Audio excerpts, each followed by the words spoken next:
এই জুমার আলোচনায় ইসলামী মানবিকতা, মানুষের মর্যাদা, মানুষের সম্মান, মানুষের অধিকার বিষয়ে যে বক্তব্য, যে নীতি, যে স্টেপ নিয়েছে সেই বিষয়ে কিছু আলোচনা করব। এই আলোচনার প্রাসঙ্গিকতা কি সেটাও আমি ইনশাআল্লাহ আমার আলোচনার শেষে এক্সপ্লেন করার চেষ্টা করব। বিষয়টা হলো যে আল্লাহ পাক রব্বুল আলামিন কোরআনুল কারীমে বলেছেন, ওয়ালাকাদ কাররামনা বনি আদম, আমি মানুষকে সম্মানিত করেছি, বনি আদমকে আমি মর্যাদাবান করেছি।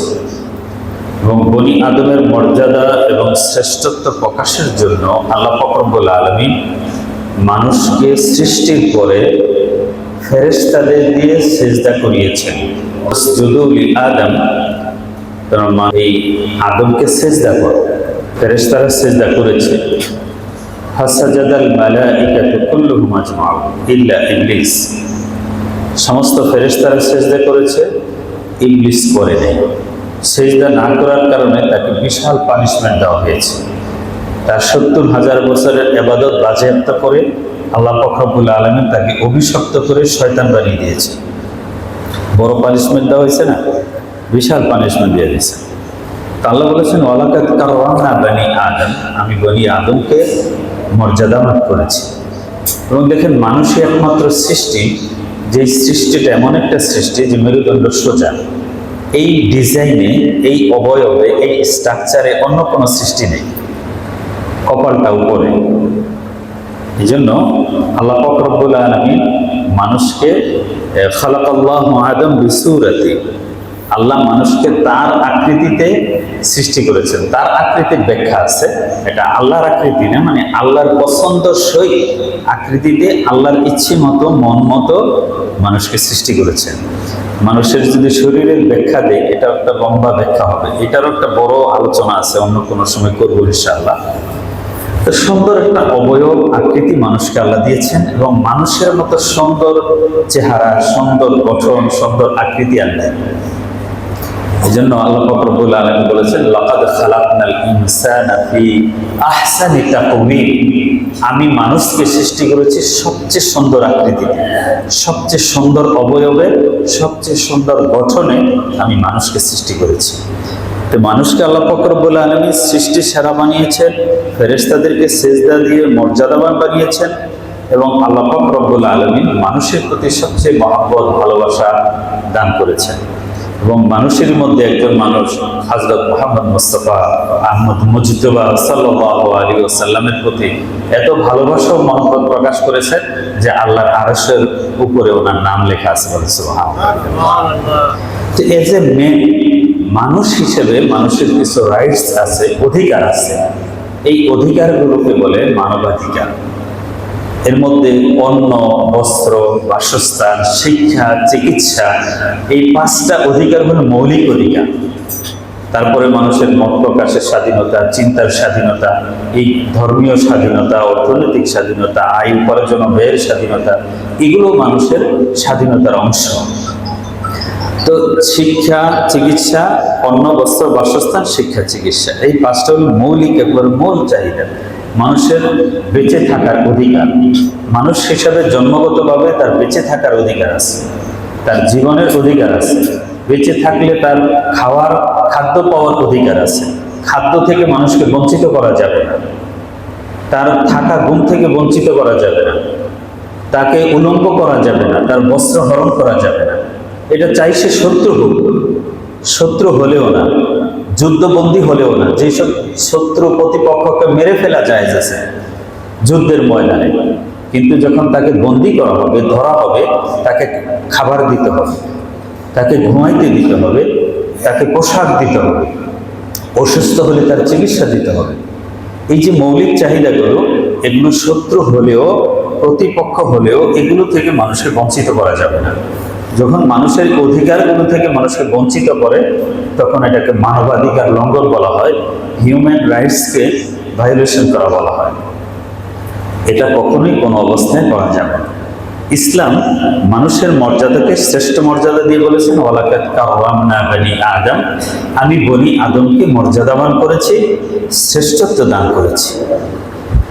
এবং যেই হাদিস আপনাদের সামনে আমি পড়েছি, আরো দু একটি আল্লাহর কোরআনের আয়াত থেকে আরো দু একটা আয়াত আপনাদের শোনায়। সূরাতুল মায়েদার 32 নম্বর আয়াত, আল্লাহ বলেছেন, ওমিন আজলি যালিক কাতাবনা আলা বনি ইসরাঈল أنه من قتل نفسا بغير نفس أو فساد في الأرض فكأنما قتل الناس جميعا ومن أحياها فكأنما أحيا الناس جميعا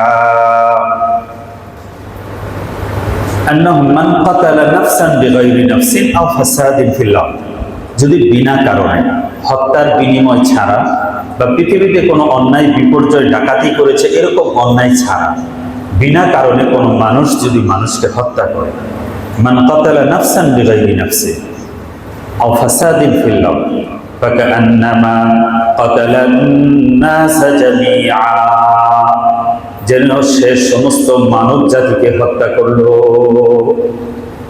অন্যায়ভাবে একজন হত্যার অপরাধ যেন সমস্ত মানব জাতিকে হত্যা করা।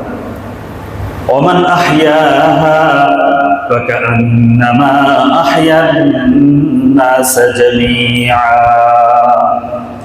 আর যে ব্যক্তি একজন মানুষের প্রাণ বাঁচিয়ে দিল, একজন মানুষের জীবন রক্ষা করলো, একজন মানুষের জীবন রক্ষা করা যেন টোটাল মানব জাতির জীবনকে রক্ষা করা, সমস্ত মানব জাতির প্রাণকে যেন বাঁচিয়ে দেয়া। একজন মানুষের জীবন বাঁচানো যেন পুরা মানব জাতির জীবন বাঁচানো। একজন মানুষকে অন্যায়ভাবে হত্যা করা টোটাল মানব জাতিকে হত্যা করা।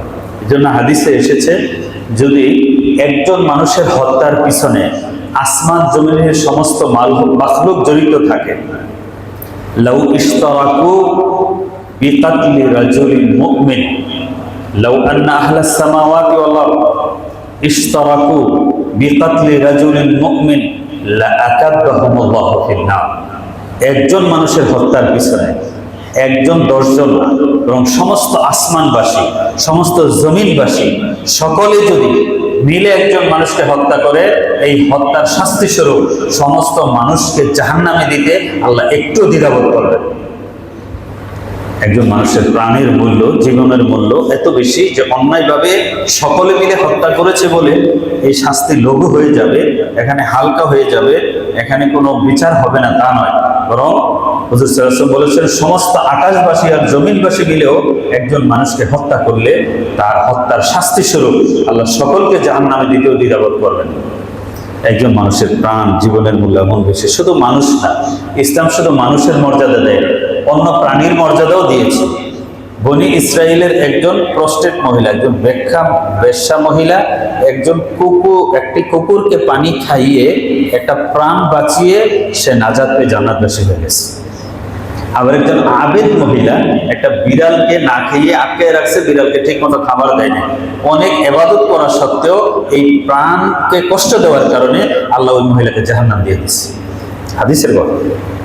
সুতরাং মাখলুক, আল্লাহর সৃষ্টির মর্যাদা অনেক বেশি, তার মধ্যে মানুষের মর্যাদা তো শ্রেষ্ঠ মর্যাদা। এই জন্য হুজুর আকরাম সাল্লাল্লাহু আলাইহি ওয়াসাল্লাম কি বলেছেন, আর রাহিমুনা ইয়ারহামুহুমুল্লাহ, যে দয়া করে আল্লাহ তার প্রতি দয়া করে।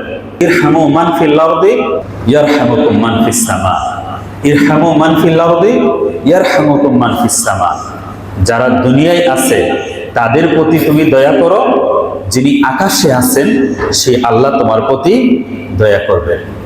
আল্লাহু ফি আউনিল আবদি মা কানাল আবদু ফি আউনি আখি, আল্লাহু ফি আউনিল আবদি মা কানাল আবদু ফি আউনি আখি, আল্লাহ ওই পর্যন্ত বান্দার সাহায্য করেন, সহযোগিতা করেন, দয়া করেন যতক্ষণ বান্দা তার এক ভাই সাথীর দয়ায় ব্রত থাকে, দয়ায় লিপ্ত থাকে। আপনি যতক্ষণ আপনার আরেক ভাইয়ের দয়া করবেন ততক্ষণ আল্লাহর দয়াও আপনি পেতে থাকবেন, আল্লাহর দয়ারও মুস্তাহিক হতে থাকবেন। আপনি জালিম হয়ে গেলে আল্লাহর শাস্তির স্টিম রুলারও দ্রুত আপনার প্রতি নেমে আসবে।